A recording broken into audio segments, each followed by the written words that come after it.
Hi kids, I'm Max, the All-American Eagle. I'm going to be your guide on one of the most interesting adventures you'll ever have. We're going to take a tour of the great capital of our nation, Washington, D.C. But first, I want to introduce you to a couple of my good friends that are going to join us. This is Tommy. Hi kids, I always have a lot of questions for Max. This should be a really cool adventure. I'm Katie, and I have a lot of questions for Max, too. I can't wait to get going. Well, kids, we're about ready to begin our tour of the capital of our country. And, by the way, Washington, D.C. is also a busy city, too. Wait a minute, Max. What does D.C. stand for anyway? D.C. stands for the District of Columbia.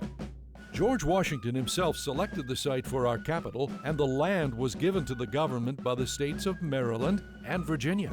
Are there any other cities in the District of Columbia? Is it one of the 50 states? No, Katie. Washington, D.C. occupies the entire federal district, and it's not a state by itself. Do many people live here? Oh, a lot, Tommy. The last time they counted, it was almost 600,000 people.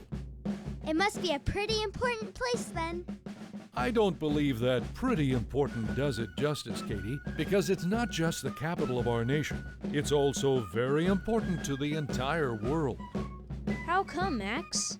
Well, that's a pretty complicated subject, Tommy. But for example, it not only contains the centers for all three branches of our federal government, but it also serves as the headquarters of other national and international organizations.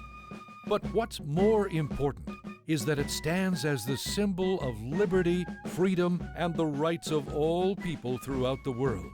It's quite a place, and one of which the American people can be truly proud. Wow, I know what that building is. I've seen lots of pictures of it. That's the U.S. Capitol building, isn't it, Max? You're absolutely right, Tommy. And to much of the world, the Capitol Dome symbolizes America. Who picked this cool place to build the Capitol building? And who designed it? They sure must have been smart. None other than President George Washington himself chose its location. He was really involved in approving the building's original plan, too.